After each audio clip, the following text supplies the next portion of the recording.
today I want to talk about fear because I think this just, is really what hit me the other day. I'm like, I could teach you guys what to say in a sales call.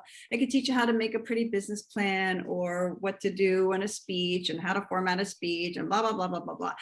That I could teach you. But I think what happens is we get stuck with I don't know if I'm ready. I don't know if I should do this. Is this what I want to do? And the fear just keeps creeping up, right? Because that's like the number one thing that who's helping you with your fear?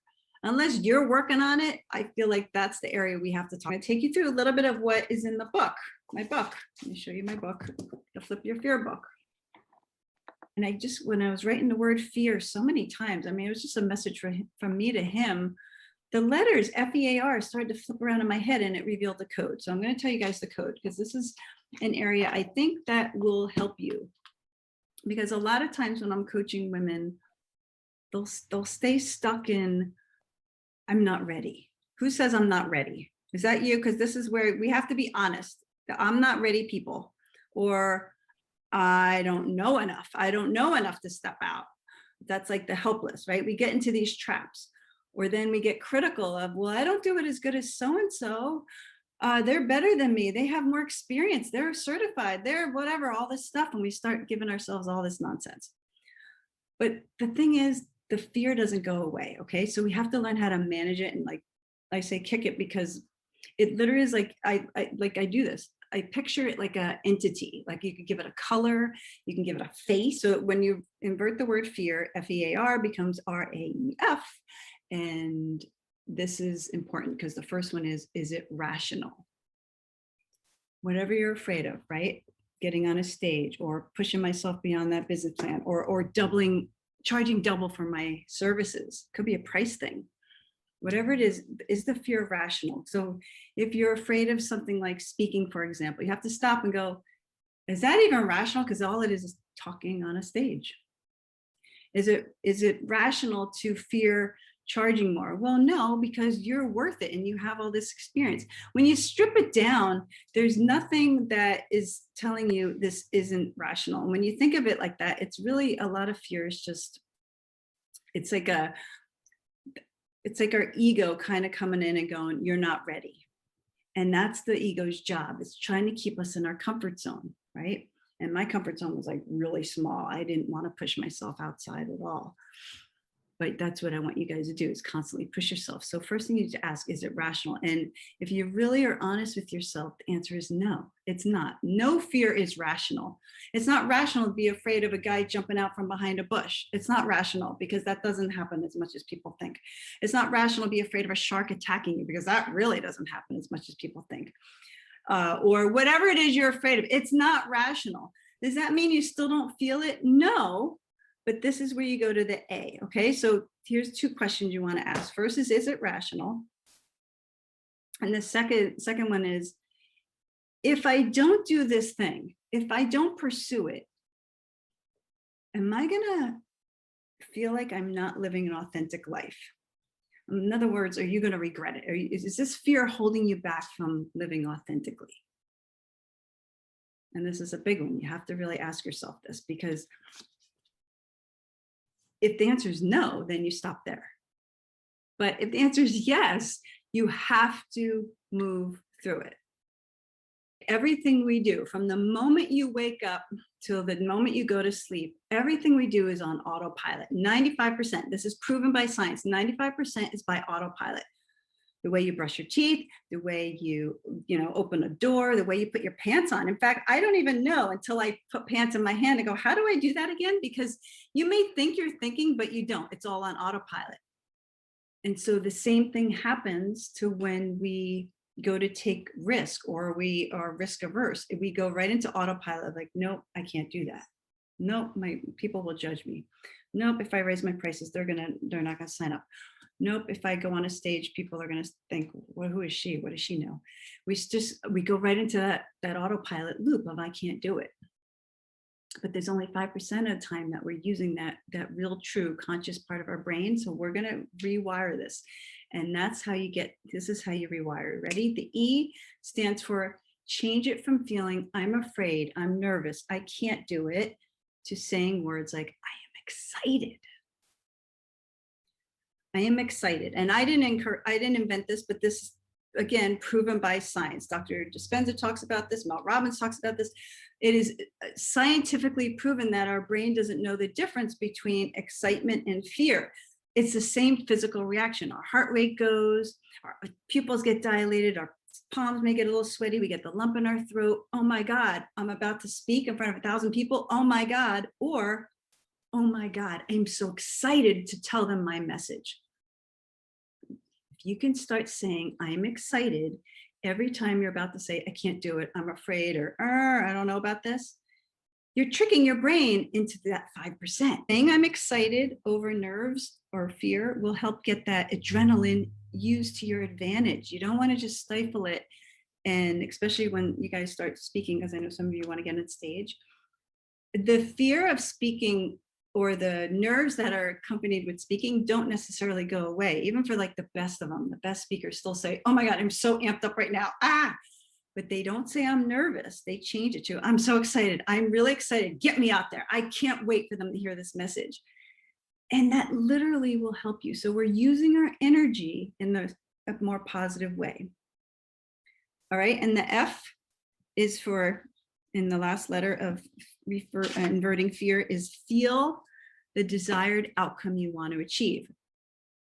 So this is when we use visualization, imagination, meditation, a dream state to put ourselves in that space now. Visualize and imagine what that would feel like. So this is how you do this. I'm going to flat out tell you, when you wake up tomorrow morning, we're not going to check our phone. We're not going to lay there and think about our problems of, oh shit, I got to deal with this again, or this. You have to stay in especially in the morning when you first wake up, because you have the energy of the universe is with you. Before you get out of bed, declare, today I'm going to have a great mastermind, get on a great call, come up with like 2 or 3 things and then write them down. Before you even get out of bed, have a little notebook out of bed. Just a couple of words. What do I want to intend to happen today? What is the visualized outcome I want to feel? I want to be 100% positive. I want to connect with my kids. I want to, whatever. And then throughout the day, check it and see if you're on with it. Because you're going to try to get derailed. Because remember, fear is going to come up and go, it's 1 o'clock. You're usually pretty pissy by now, or it's 4 o'clock. You know, your emails are, going to wear you out. You're going to read something in there. It's going to get you upset. No, I'm going to stay true to this. So this is going to keep you on track. And at the end of the day, this is the last part, right? You do your best to stay on it. So I'll be honest, I'm working on being 100% positive. You know how friggin' hard that is with 2 kids home? School starts tomorrow. I'm like, they have to go. I need my positive space. I'm trying so hard, you guys. I'm on like day 4 and then I slip and then we start all over again. It's okay. You keep working at it until you get to it. But when I go to sleep, then that same notebook or whatever you have that you're writing in, you write down the gratitude. What did you do well today? What are you most thankful for? What can you appreciate in your life? So in the morning, we write down 2 or 3 things. That's it, of what we want the day to be. Maybe you have a big call that day, so write it down. I can't wait to have an amazing call that day. Set it up like that. And then even if the call doesn't go as best as you thought, what can you be grateful about it? What can you spin it around and turn it into a positive? So then at the end of the day, you're grateful for something. So we're staying in this space of intention and gratitude. Vibrationally, we have to do this. So the fear part, though, is really, you guys, I just want you to really try to play with this, because every time it comes up, I'm telling you, I still get things like all the time. Something will come up where I'm like, oh, I don't know, this isn't right. I don't know if I should do this. And I have to stop. So I want you to stop.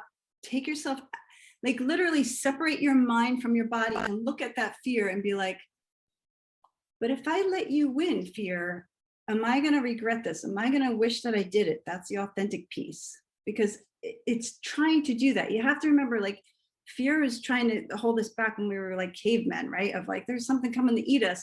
So that's the only reason it's popping up. But today our brains don't know. Our brains haven't caught up with us yet to realize, I don't need this fear right now. Thank you. I know you're trying to keep me safe, but I don't need this. I got the times what happens is, especially as women, we're not taught to go big. We're not taught to go bold. We're not taught to go after our dreams. We're taught to stay small sometimes, right? And maybe you may have heard words like this, like be happy with what you have, or be lucky you have what you have. And we're always supposed to be so grateful all the time, but we couldn't ask for more. It's okay. But the trap is that we always think the inspiration is going to come from out there. We're going to feel inspired one day to get started. No, we're not. Or one day I'll get my act together. One day I'll get organized. One day I'll be the speaker I want to be. One day, no, one day is right now. The one day is today. We have to start now, because otherwise we always go back to the past. Remember, 95% of people stay stuck in the past. They live in the past. It's just on autopilot. They don't even break through.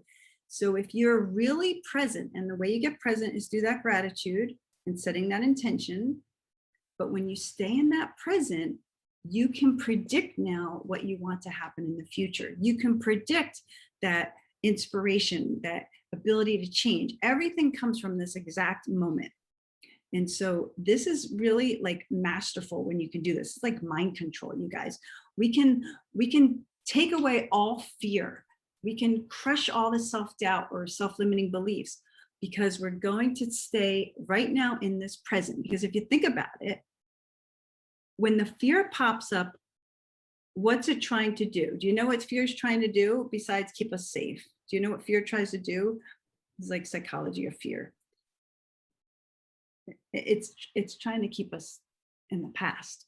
It's trying to say, remember last time you messed up? Don't do this. Remember last time you made a fool of yourself? Remember last time you went on YouTube and that video wasn't successful? So it's living in the past. Fear wants to take you back to the past, but we have to go, no, right now, today, I could do this. And when we take ownership of the present moment, now we're creating a new future. And that's how we get what we want. That's how we not only attract things to us, but everything's just easier, because now you're in control of where you want your life to go.